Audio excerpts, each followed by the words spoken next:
Hey guys, BlackJackVA here, and today I'm going to talk about RMC Wildcat, which was just confirmed. I did make a quick short about it, but in this video I'm going to talk about all my predictions for RMC Wildcat. But with that out of the way, let's get into it.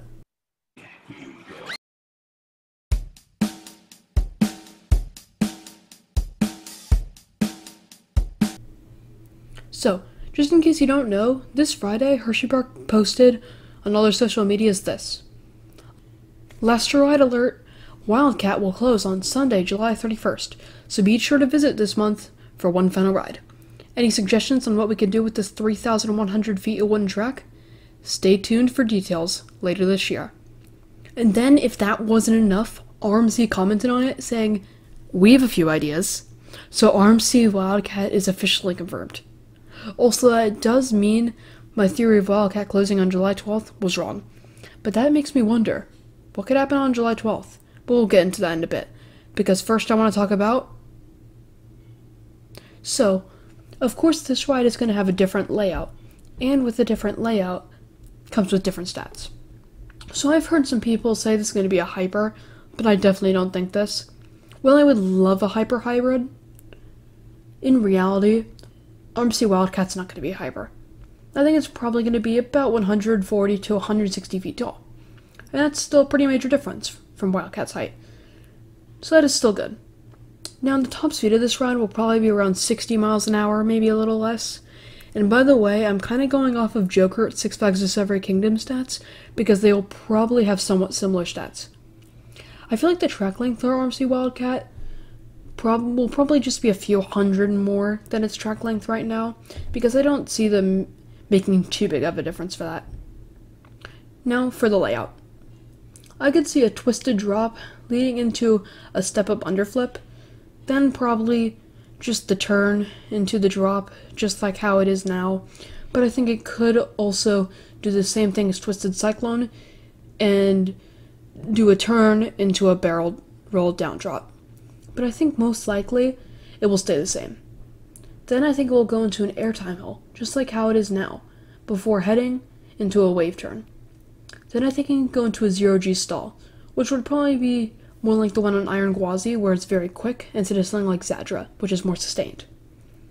Then it would probably head into a turn, just like how it is nowadays, but I could also see this being a low-to-the-ground overbank, which would be pretty cool. Then it could head into another wave turn, which I think could be like the one on Iron Gwazi, where you snap to the other direction for it. And then for the finale, I have two different theories. One, it could stay how it is by heading into a turn before hitting the brakes, but something I could also see is them turning this into a ton of little airtime hills.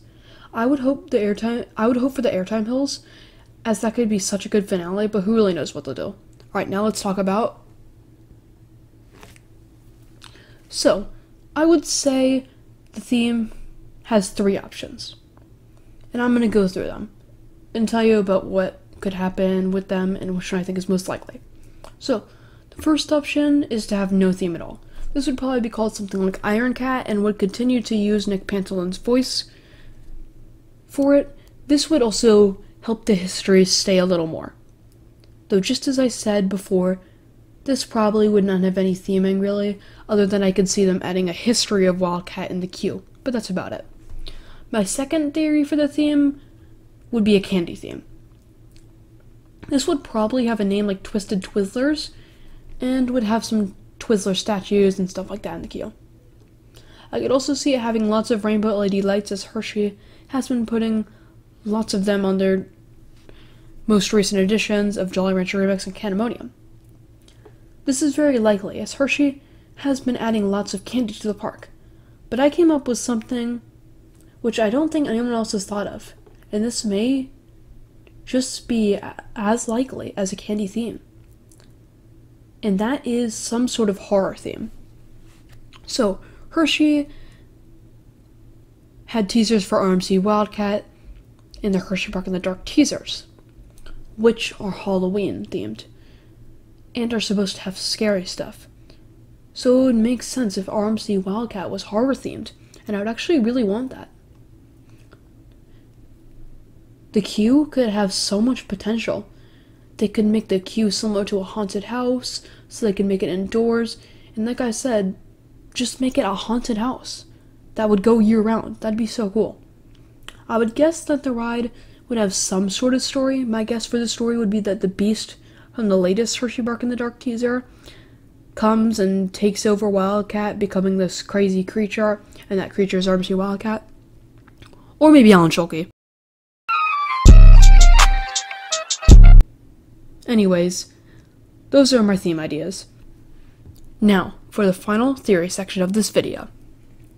In the most recent Hersheypark in the Dark teaser, at the end of it, it flashed July 12th, which is tomorrow.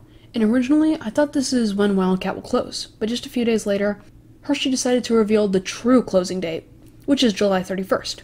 So that makes me wonder, what will happen tomorrow? My theory is that we will either get the name and layout revealed, or a big teaser for it. If it is a teaser, then the layout will probably be revealed in the next Hersheypark in the Dark teaser, but either way, we are seeing the layout soon. So overall, I'm extremely excited for this. I am sad though how Wildcat is closing, as I personally really like the ride. In fact, I like it more than Lightning Racer, as it has a better layout and is not that rough. But of course I am happy because it is an RMC. Alright, well that is the end of this video, guys. If you liked it, make sure to subscribe and comment your theories for RMC Wildcat down below. And I guess we may see if we're right tomorrow. Bye!